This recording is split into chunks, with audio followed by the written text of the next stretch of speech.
Buongiorno cari amici, benvenuti anche oggi a una piccola live splash del vostro Marietto veneziano. Oggi parleremo di una delle maggiori qualità e caratteristiche di un esoterista, e cioè la pazienza. Quando una persona deve o vuole entrare nel cammino esoterico, la prima cosa è la pazienza. Ma prima di fare questo, il vostro Marietto veneziano vi vuole chiedere di iscrivervi al canale YouTube di Hildegarda, al canale YouTube del vostro Marietto veneziano. I link sono sotto qui in descrizione per il canale di Hildegarda, oppure venirci a trovare nei nostri gruppi social di Face, in Radionica, Radiestesia, Teologia del Metismo, in cui siamo già 1440, è un gruppo esoterico, e anche i casti sacerdotali. In più abbiamo un sito, il capitano.altervista.org, il link qui sotto in descrizione, dove si possono scaricare 20 ebook fatti dal vostro Marietto veneziano dal 2015, ne hanno già scaricati, parlando di radionica e radiostesia chiaramente, ne hanno già scaricati 150.000 e il vostro Marietto veneziano ha regalato all'umanità più di 2 milioni di circuiti radionici, guardanti radiostesici, con tanto di istruzioni e usabili, basta stamparli. In più c'è una sezione shop dove si possono comprare ad esempio questo amuleto talismano da 150 euro più 10 euro di spedizione, che sono programmabili con delle aggiunte di 10 euro ogni programma.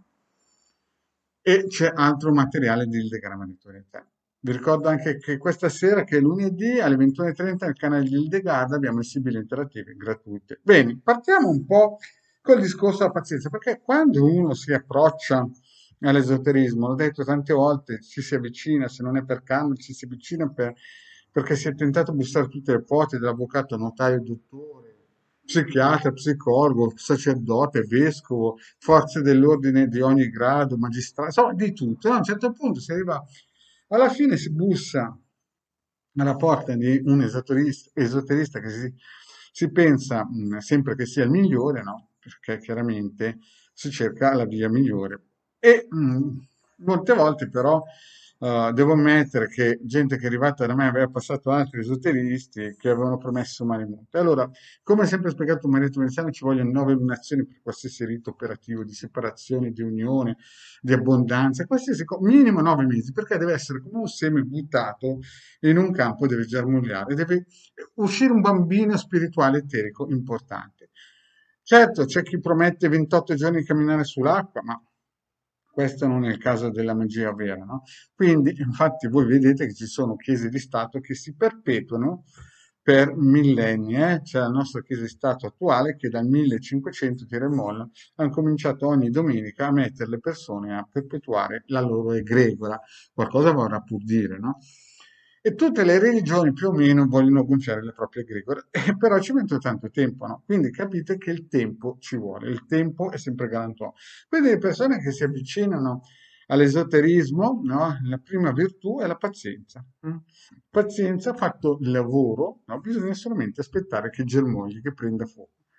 Se un lavoro è fatto bene, passeranno anche 20 anni, 30 anni, 40 anni, ma alla fine arriva a bersaglio. Se una fattura anche, ci sono fatture che sono state lanciate da bambini di 7 anni che sono arrivati dopo 15-20 anni, e quando sono arrivati sono state come degli tsunami o bombe atomiche di 50 megatoni.